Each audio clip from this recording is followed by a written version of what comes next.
A team of incompetence. That's the focus of tonight's Angle. This is a defining moment in the chaos that is this presidency. The reputation of the United States has cratered. I've never seen an instance when the president is so detached from the reality of what's going on. It's a slow-motion disaster machine. Well, they worked overtime to brand the Trump White House as out of control from day one. Time magazine, inside Donald Trump's White House chaos. The Guardian, chaos in the White House. There's never been anything like this. Yet when the media cried chaos, what they really were expressing was fear. Now, why fear? They knew Trump was going to do what he promised to do during the campaign. In other words, take the country in a new populist direction. In other words, a gut punch to the old establishment in both parties. Unlike so many others, Trump just wasn't willing to play the old game of media patty cake in exchange for more favorable coverage from them. So they set the stage for the completely bogus Russia collusion investigation, the targeting of Michael Flynn, the phony claims of racism, the sham impeachment proceedings, and much, much more. And because of that wildly biased reporting, most of what Americans saw during the Trump years was a swirl of controversy. Yet now, look at where we are. America is truly in danger under a president who is physically and mentally deteriorating before our eyes. And real chaos, and I mean real, is unfolding. Food and fuel prices are devouring family budgets. Schools are under siege by radical anti-American forces. Inflation spinning ever higher, and Democrats just recklessly try to spend and borrow even more money in order to grow the government. All of which means you'll have to get used to a lower standard of living. Now, chaos is inevitable when you assemble a team of incompetence. People chosen not because they're the most experienced for the job, but because they checked the diversity, equity, and inclusion box. Even CNN had to admit what we warned about last spring. Kamala Harris is floundering, writing, Harris is struggling with a rocky relationship with some parts of the White House, while longtime supporters feel abandoned and see no coherent public sense of what she's done or been trying to do as vice president. Defenders and people who care for Harris are getting frantic. Then there was Jen Psaki's Sunday night desperate tweet defending Harris as a, quote, vital partner and, quote, bold leader, which, of course, only made matters worse. Literally, there is no human being on Earth right now who's thinking, thank God Kamala is there working with Biden because she's a bold leader. Now, they've had to do similar propping up of diversity cabinet pick Pete Buttigieg, who took 2 months off during a crisis. He's such a lightweight, the administration had to pull in former New Orleans Mayor Mitch Landrieu to oversee the spending of their phony infrastructure bill. Because when I think of New Orleans, I think of smart budget priorities. And then low-energy Secretary Jennifer Granholm, who needs to buy a vowel on gas prices. The president is all over this. The president is looking at the limited tools that he has. I have nothing to announce on this, but no, he is looking and evaluating all of his options, limited though they may be in the United States.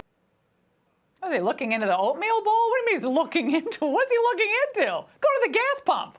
You don't have to look into it. It's like $4.75 a gallon in D.C. It's one incompetent after another. Blinken at the State Department looks like a fawn in the spotlight who lost his mother. And let's not forget John Kerry, who's now in a position of outsized authority, ready, willing, and able to give China whatever it wants for vague assurances on climate goals.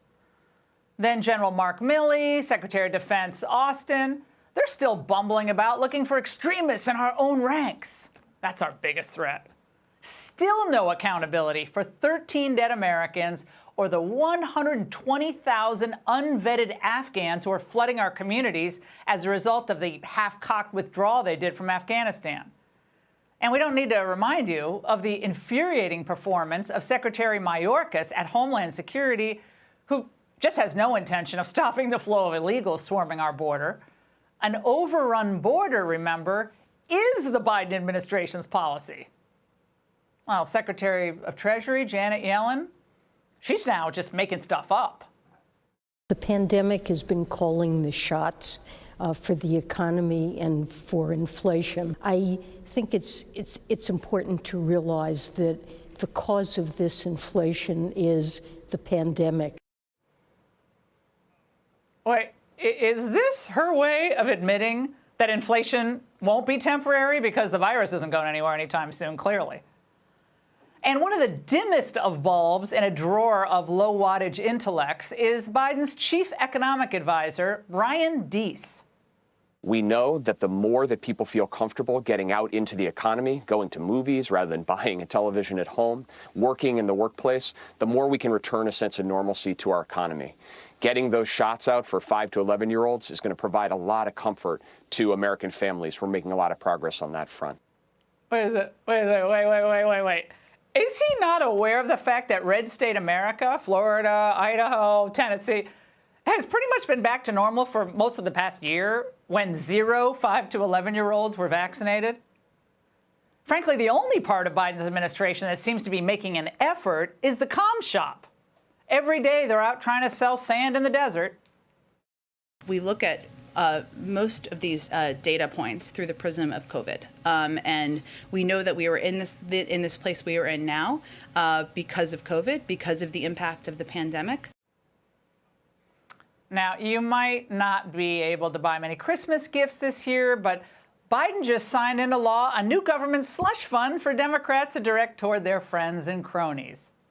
This law was supported by business groups, the U.S. Chamber of Commerce, organized labor, who understands this about jobs. Special thanks to the AFL-CIO, the United Auto Workers, the electrical workers, the IBEW, the iron workers. It goes on.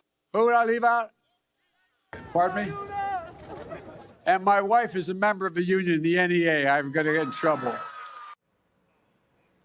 But the real question is, what does Corn Pop think? The internal chaos might not be reported on much, but the voters know what's happening. The havoc the Biden administration has caused in 10 short months is astounding. But he had a lot of help from the most incompetent White House team in history.